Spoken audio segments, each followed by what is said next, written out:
Bismillahirrahmanirrahim. Assalamualaikum warahmatullahi wabarakatuh. Halo, kita jumpa kembali dalam pembelajaran tema 2 Persatuan dalam Perbedaan, subtema 3 Bersatu Kita Teguh. Pada muatan pelajaran Ilmu Pengetahuan Sosial KD 3.4. Manfaat kemerdekaan bagi kesejahteraan bangsa Indonesia. Pada masa penjajahan, bangsa Indonesia tidak mendapatkan hak-haknya sebagai warga negara. Setelah kemerdekaan diproklamasikan, kehidupan bangsa Indonesia berangsur membaik. Bangsa Indonesia memulai pembangunan dalam berbagai bidang. Yang pertama adalah pendidikan. Bangsa Indonesia melaksanakan pembangunan di bidang pendidikan. Pada masa penjajahan, pendidikan hanya dimiliki oleh kaum bangsawan dan hanya kaum laki-laki saja. Setelah kemerdekaan, seluruh rakyat Indonesia mendapatkan pendidikan yang layak. Pria dan wanita memiliki hak yang sama untuk memperoleh pendidikan. Pendidikan yang layak merupakan tujuan bangsa Indonesia. Hal ini tercantum dalam pembukaan UUD Undang-Undang Dasar 1945 alinea keempat, yaitu mencerdaskan kehidupan bangsa. Yang kedua adalah perekonomian. Sebelum merdeka, sebagian besar rakyat Indonesia hidup dalam perekonomian yang sulit. Kebijakan para penjajah amat menyengsarakan rakyat. Kebijakan seperti tanam paksa, kerja rodi, atau romusha menyebabkan kematian rakyat Indonesia. Setelah merdeka, pemerintah mulai memperbaiki perekonomian bangsa Indonesia. Rakyat Indonesia dibebaskan untuk melakukan kegiatan ekonomi untuk meningkatkan kesejahteraannya. Hal ini sesuai dengan cita-cita bangsa Indonesia yang tercantum dalam pembukaan UUD Undang-Undang Dasar 1945 alinea kedua, kemerdekaan negara Indonesia yang merdeka, bersatu, berdaulat, adil, dan makmur.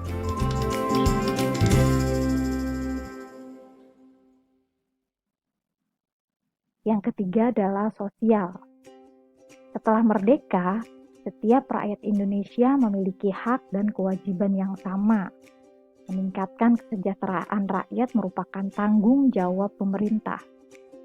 Akan tetapi, kita juga dapat meningkatkan kesejahteraan masyarakat sekitar, misalnya dengan membuka lapangan pekerjaan untuk mengurangi pengangguran dan mendukung program pemerintah.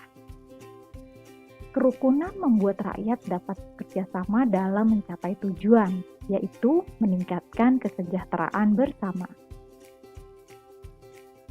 Berikut ini adalah upaya meningkatkan kesejahteraan pada masa awal kemerdekaan. Pada masa awal kemerdekaan, perekonomian Indonesia mengalami keterpurukan.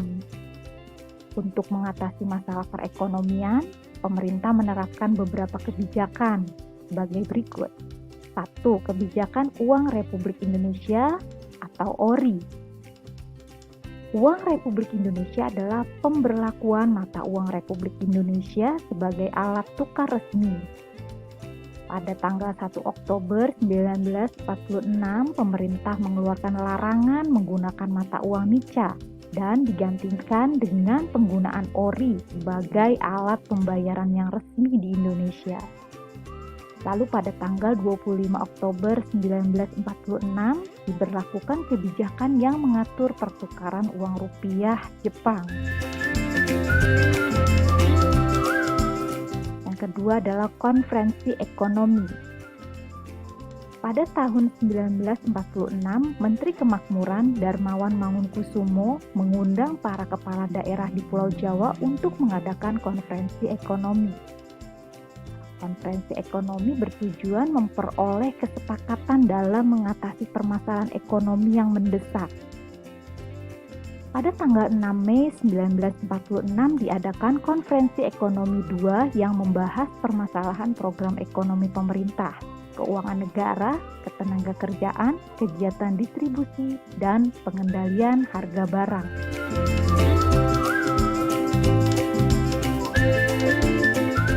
Yang ketiga adalah pinjaman nasional. Menteri Keuangan saat itu, Surahman, mengusulkan program pinjaman nasional yang diwujudkan dengan pendirian Bank Tabungan Pos. Tujuan Bank Tabungan Pos adalah menyalurkan pinjaman nasional untuk meningkatkan kepercayaan masyarakat kepada pemerintah.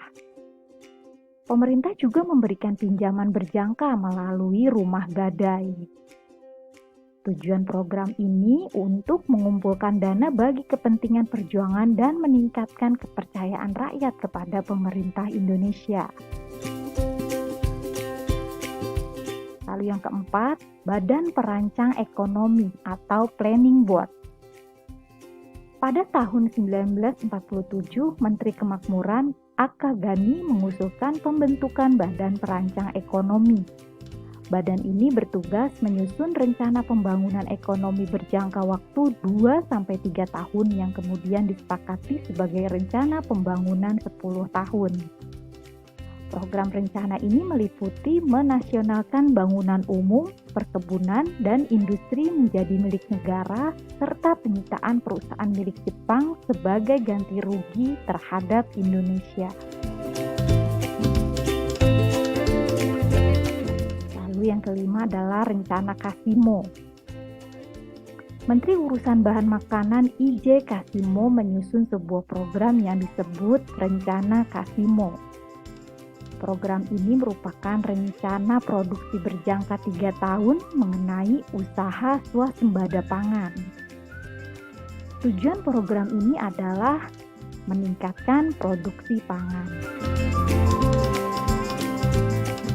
Oke, sampai di sini materi hari ini. Semoga bermanfaat. Sampai jumpa. Wassalamualaikum warahmatullahi wabarakatuh.